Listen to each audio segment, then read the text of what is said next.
The late autumn air carried a crisp chill, and the suburban neighborhood of Elmwood Oaks was alight with the warm, flickering hues of golden leaves clinging stubbornly to the last of the season's branches. It was the kind of place where lawns were kept neat, mailboxes had a uniform charm, and neighbors greeted each other with easy smiles and polite waves. But on the corner of Evergreen Lane, in a modest two-story house with white shutters and a red door, Ethan Keller was preparing to do something that made the neighborhood collectively raise an eyebrow. Ethan Keller was the sort of man whose kindness was as natural as breathing.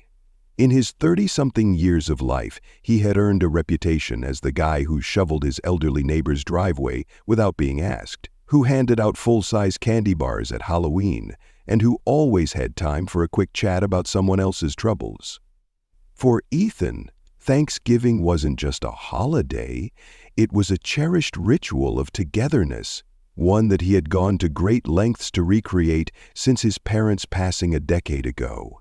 His home became the hub for laughter, food, and the kind of memories people carried in their hearts for years. But this year, Thanksgiving held a new challenge. His enigmatic neighbor, Sarantala, had accepted his invitation to dinner.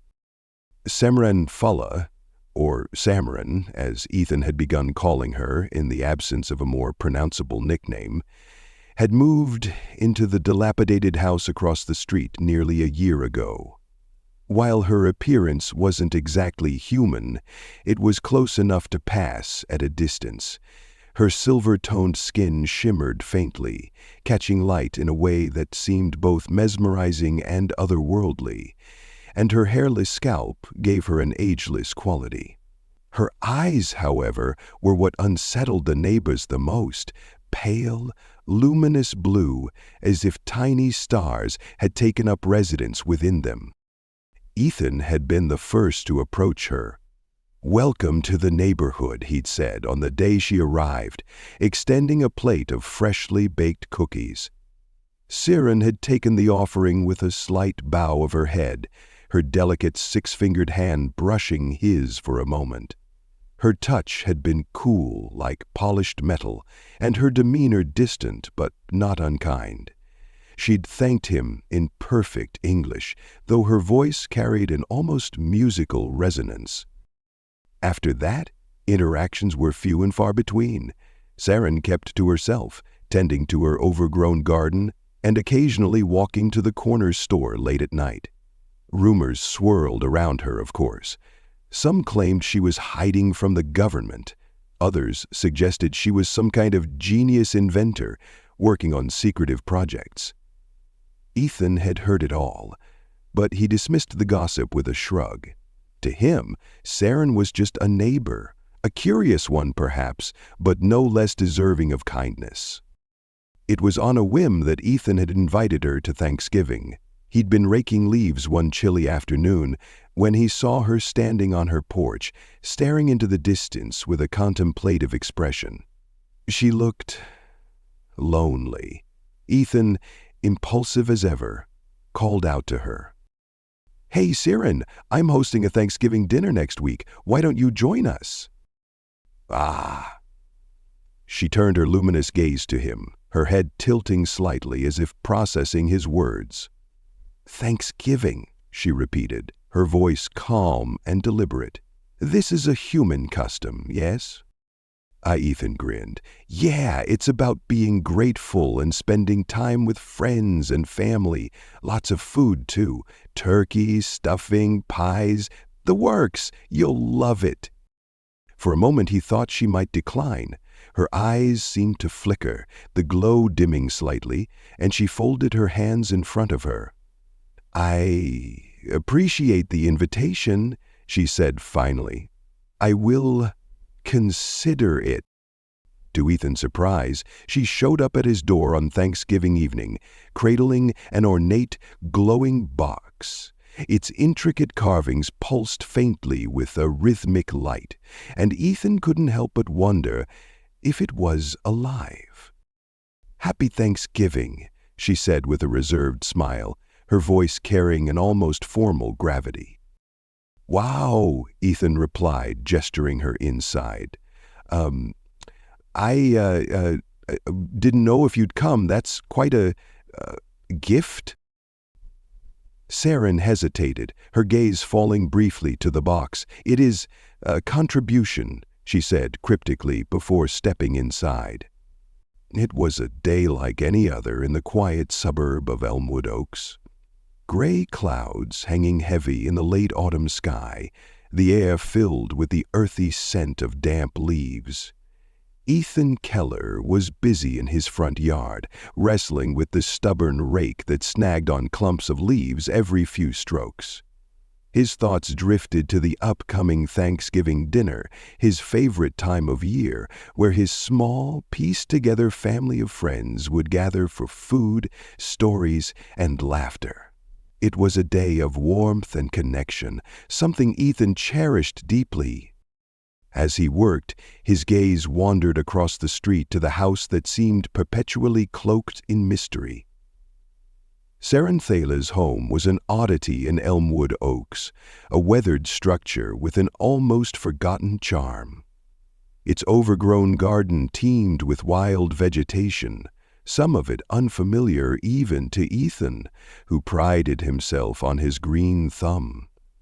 Exotic blooms shimmered faintly in the overcast light, their shapes otherworldly, as though they didn't belong in the soil of this planet.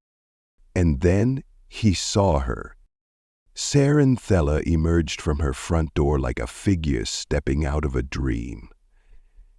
She moved with an unearthly grace, her silver skin catching the pale sunlight in a way that seemed to bend reality around her. Her glowing blue eyes scanned the street as though she were a traveler deciphering a map, a mix of curiosity and detachment in her gaze. She was cradling an ornate, glowing box, a polished artifact that pulsed with faint light patterns, as though it were breathing. Ethan paused mid-rake, his curiosity piqued. He hadn't expected her to show up so soon. Their interaction days before had been brief, her answer to his Thanksgiving invitation left ambiguous. Yet here she was, walking toward him with measured steps, her presence turning the mundane yard into something extraordinary. As she reached the sidewalk, she stopped and tilted her head slightly, the movement almost bird-like. Her expression was neutral, but her glowing eyes held a depth that felt ancient and enigmatic. "I have come to accept your invitation," she said, her voice smooth and resonant, carrying an undertone of something Ethan couldn't quite place, an emotion too complex for a single word. Gratitude? Hesitation? Perhaps both. Ethan set down his rake, wiping his hands on his jeans as he stepped forward. "I'm glad you did. Welcome." He extended his hand, a gesture of connection, one he thought universal enough to transcend whatever culture she came from. For a moment, Saren simply stared at it, her gaze flickering between his hand and his face, as though calculating the significance of the act. Then, slowly, she reached out with her own hand. Her touch was unlike anything Ethan had experienced. Her 6 slender fingers felt smooth, like polished metal warmed by the sun. A faint hum seemed to resonate from her skin, a subtle vibration that sent a shiver up his arm. Yet, beneath the alien texture, there was something distinctly alive. Her grip was firm but not overpowering, her touch deliberate yet delicate. Ethan couldn't help but hold her gaze as they shook hands. In that brief connection, he felt a strange mix of emotions, an odd sense of trust mingled with the awareness that this being before him was far beyond his comprehension. When their hands parted, his palm tingled faintly, as though it had been marked by the moment. "Your customs are tactile," she observed, her voice carrying a note of intrigue. Ethan chuckled, rubbing the back of his neck. Yeah, I guess we're big on handshakes. It's how we say, welcome. Saren considered this, her luminous eyes narrowing slightly in thought. It is efficient, she said at last.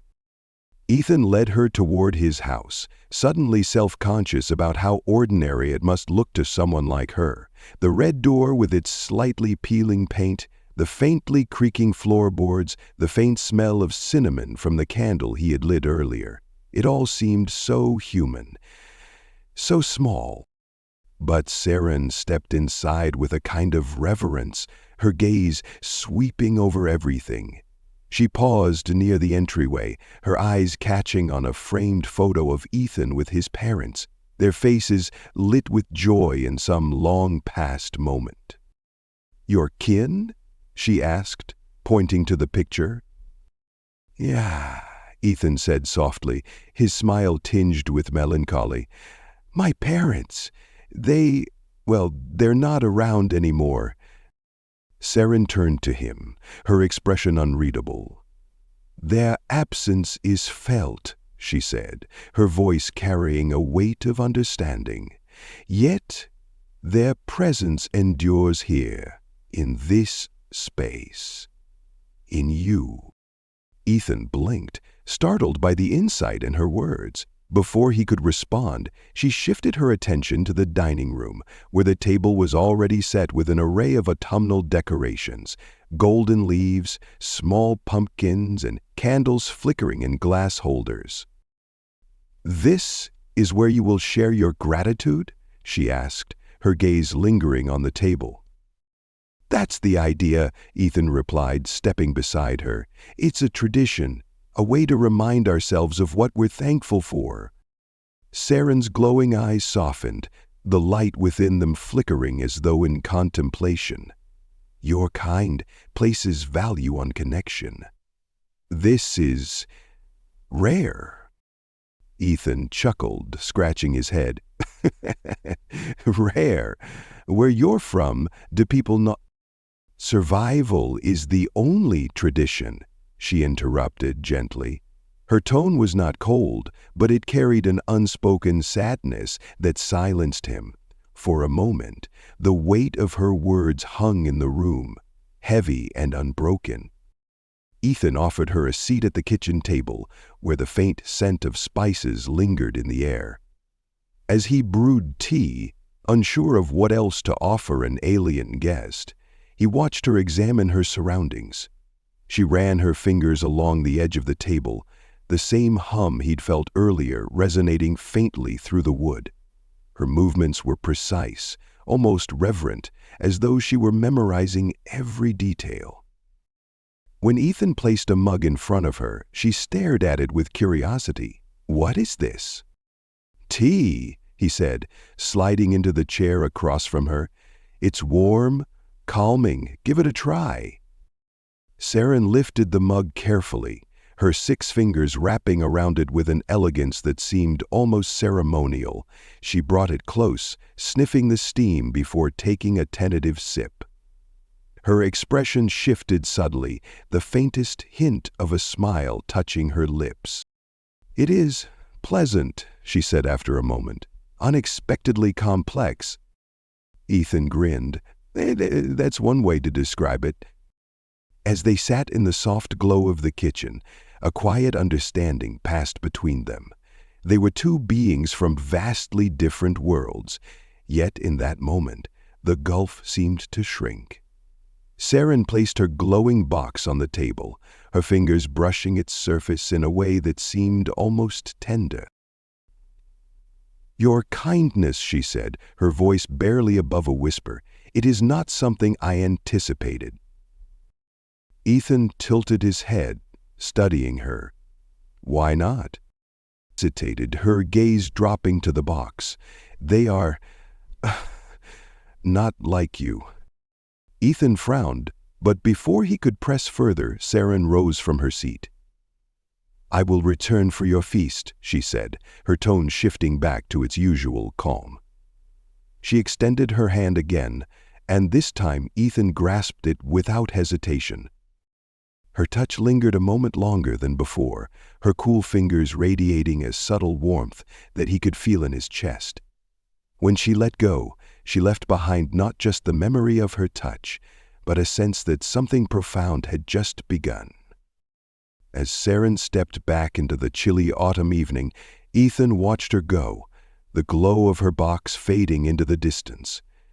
His hand still tingled where she had touched him, and for the first time, he wondered if Thanksgiving this year might be something far greater than he had ever imagined.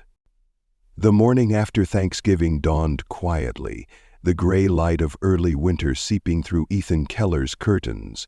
He sat at his kitchen table, a steaming mug of coffee in one hand, and the pulsating orb Saranthala had entrusted to him, resting in the other. It's small enough to fit in his palm, its surface smooth and cool, yet it vibrated faintly with a hum that seemed to resonate, not just in the air, but somewhere deep.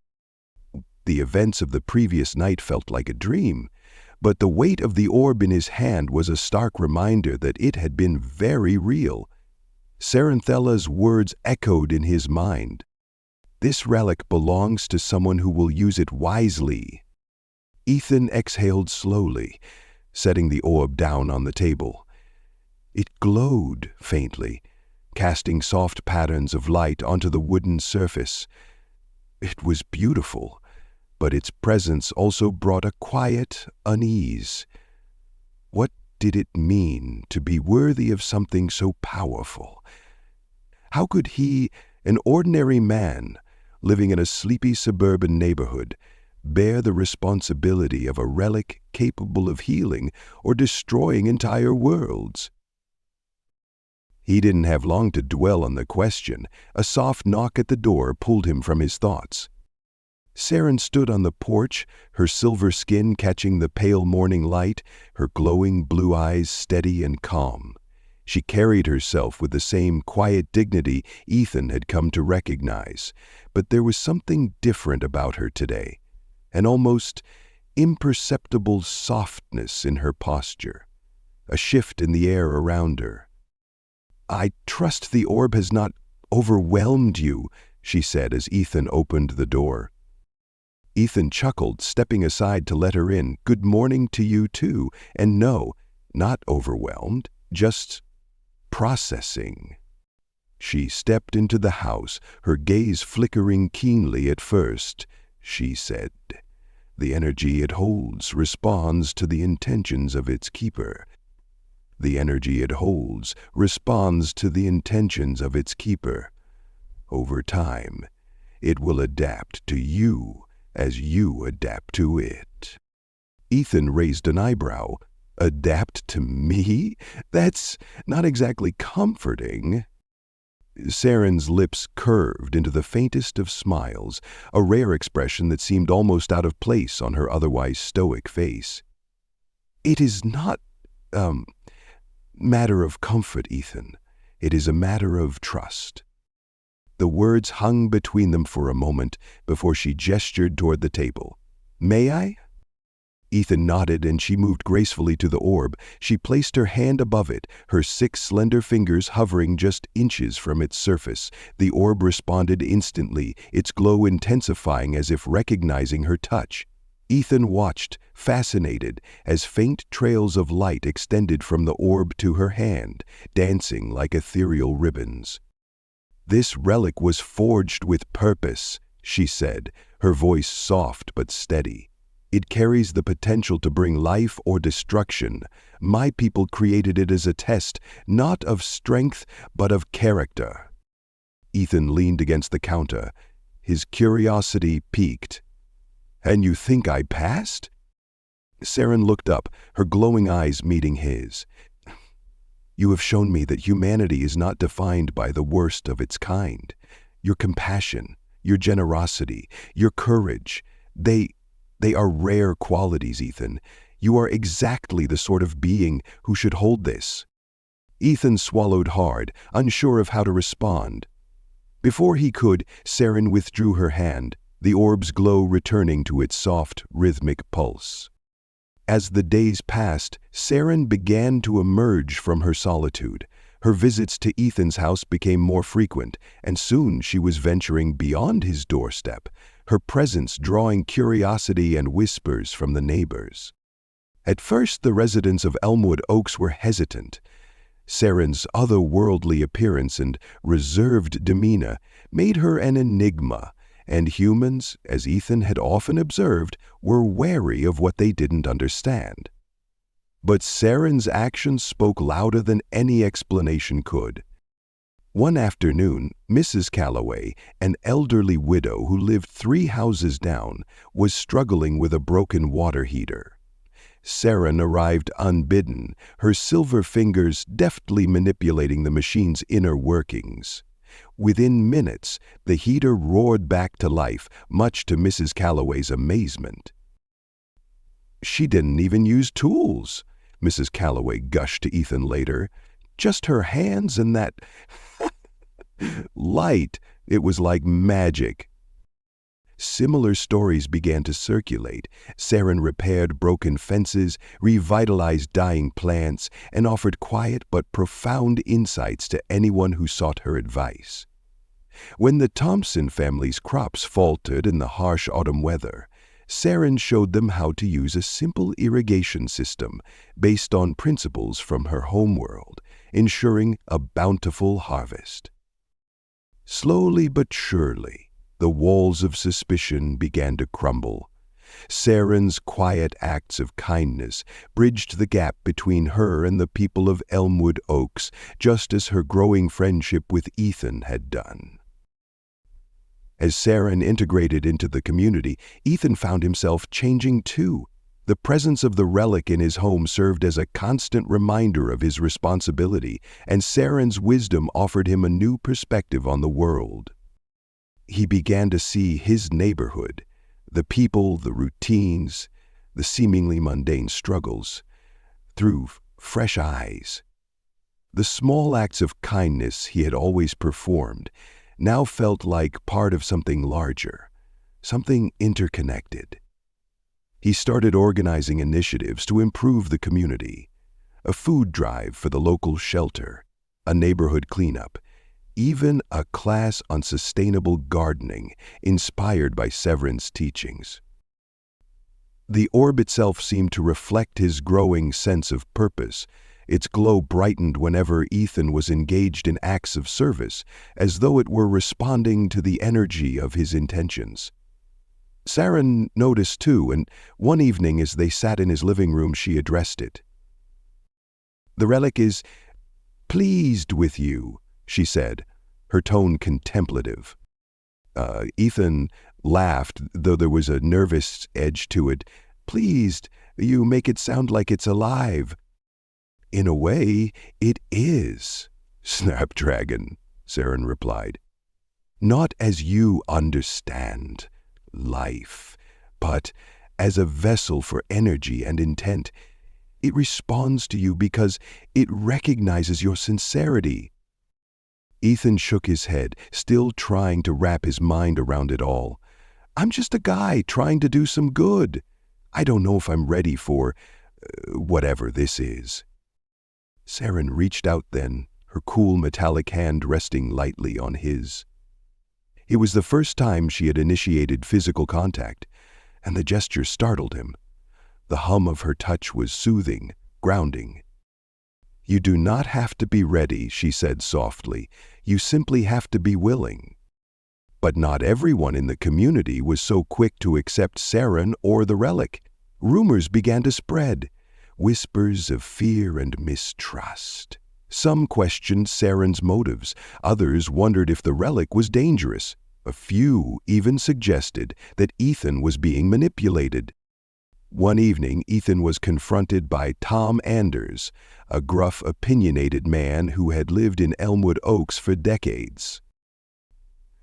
"You don't know what you're dealing with, Keller," Tom said, his tone sharp. "That thing she gave you, it's not natural. What if it's some kind of weapon?" Ethan tried to remain calm. "It's not a weapon, Tom. It's complicated." Tom scoffed. Complicated? That's not an answer. You're playing with fire, and if you're not careful, you're going to burn us all." The encounter left Ethan shaken. Later, when he recounted the incident to Saren, she listened quietly, her expression unreadable. "Fear is a powerful force," she said at last. "It blinds, it divides, but it can also be overcome, with patience and with truth." Her words lingered in Ethan's mind as he resolved to face the challenges ahead. The bridge between two worlds had been built, but it was fragile, and the journey across it was far from over. The days that followed, Tom Anda's confrontation were tense, casting a shadow over the tentative bridge Ethan and Sarantila had begun to build between her alien nature and the human community of Elmwood Oaks. Whispers grew louder in the quiet streets, mingling with the rustling of fallen leaves as the neighborhood prepared for the winter season. For Ethan, the glowing orb that now sat on his mantle had become both a symbol of hope and a source of unease. Every time he walked past it, its soft hum seemed to whisper to him, not in words, but in feelings. It carried an almost sentient presence, as though it were waiting for him to make a choice, though he didn't yet know what that choice might be. Saren, however, remained unshaken. Her quiet confidence and unwavering demeanor were like an anchor for Ethan as the storm of rumors swirled around them. She spent her days helping the community as before, her presence calm and unassuming despite the growing undercurrent of fear. Ethan couldn't help but admire her steadfastness. But he also knew they couldn't go on like this forever. The tension had to be addressed, and soon. Ethan decided to act. One cold afternoon, he walked door to door, inviting the residents of Elmwood Oaks to a town meeting. It was to be held at the local community center, a small, modest building that had seen countless PTA meetings, bake sales, and charity drives. In this time, however, it would host a discussion unlike any other. The evening of the meeting arrived quickly. Ethan stood at the front of the room, his palms slightly sweaty as he looked out at the crowd. Nearly everyone from the neighborhood had come, their faces a mixture of curiosity, skepticism, and apprehension. Saren stood to his right, her silver skin glowing faintly under the harsh fluorescent lights. She was still, poised, her luminous eyes scanning the room with quiet intensity. Ethan cleared his throat. Thank you all for coming," he began, his voice steady but carrying the faint edge of nerves. I know there's been a lot of talk lately about Saren, about the relic she's entrusted to me, and about what it all means for us." There were murmurs from the crowd, and Ethan raised his hands to quiet them. "I understand the fear," he said, his tone earnest. "What Saren represents, what the relic represents, it's big, it's different. And I know that can be scary, but I'm asking you to listen tonight with open minds and open hearts." He turned to Saren, giving her a small nod. She stepped forward, her presence commanding the room without effort. For a moment there was only silence as she let her glowing gaze sweep over the crowd. "I am Saranthala," she began, her voice resonant and calm. "I come from a world far from here, a world that has known much strife, much loss. My people entrusted me with the relic you now question, a creation born of our greatest hopes and our deepest fears. Its purpose is to be a mirror, reflecting the character of those who hold it." Her eyes settled on the crowd, her gaze unwavering. Ethan Keller has proven himself to be worthy of this responsibility. Through his actions, his kindness, his courage, his willingness to extend a hand to someone unlike himself, he has shown me that humanity is capable of great good, and it is this good that I wish to nurture here among you. There was a pause, the weight of her words settling over the room. Tom Anders, seated near the back, broke the silence. "That's all well and good," he said gruffly, "but what happens when someone not so worthy gets their hands on it? What if this thing is more trouble than it's worth?" Saren met his gaze, unflinching. "The relic responds only to those whose intentions align with its purpose. It cannot be wielded by those who seek to harm. It is not a weapon, but a tool, a force for healing, for growth, for connection." Tom scoffed, but before he could argue further, Ethan stepped in. "This isn't just about the relic," he said, his voice firm. "It's about us, about who we want to be as a community. Do we want to live in fear of what we don't understand, or do we want to embrace the chance to grow, to learn, to build something better together?" The room was quiet again, the tension palpable, but slowly, one by one, people began to nod. Mrs. Calloway, the widow Saren had helped, stood up. "She fixed my water heater when no one else would," she said, her voice wavering but strong. "And she didn't ask for anything in return. I trust her." Others began to chime in, sharing their own stories of Saren's quiet acts of kindness. The atmosphere shifted, the fear giving way to something warmer, understanding perhaps, or at least the beginning of it. To solidify the trust she was earning, Saren offered a demonstration of the relic's potential. She led the community to the park at the center of Elmwood Oaks, where a towering oak tree had stood for generations before succumbing to disease and decay.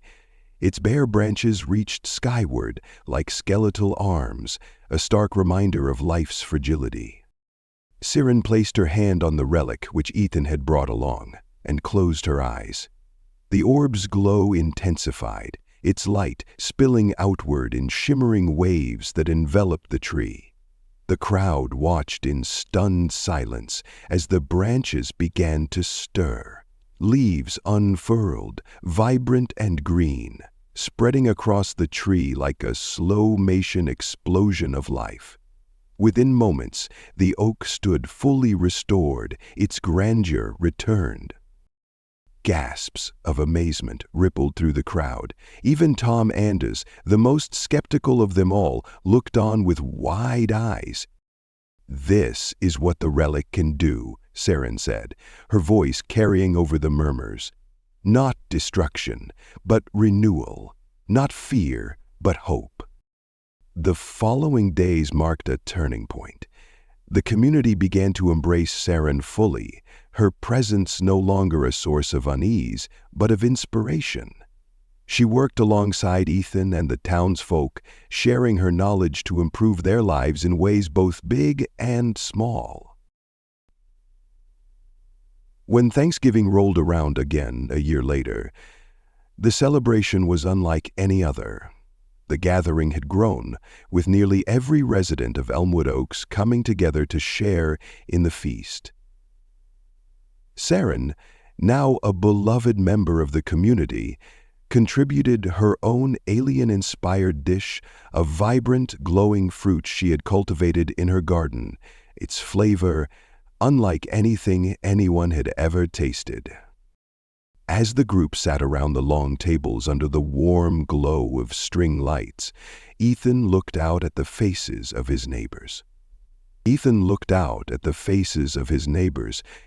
saw his grandmother saluting him. What it meant to connect across differences. When it came time to share what they were thankful for, Ethan stood and raised his glass. "I'm thankful for all of you," he said, his voice thick with emotion. "For the courage to open your hearts, to trust, and to build something better together. And most of all, I'm thankful for Saren, for reminding us that no matter how different we may seem, we all share the same capacity for kindness, for growth, and for hope." The crowd erupted into applause, and for the first time in a long time, Ethan felt truly at peace. As he sat down, Saren leaned toward him, her glowing eyes filled with something he could only describe as gratitude. "You have shown me much, Ethan Keller," she said softly, "more than I could have ever imagined."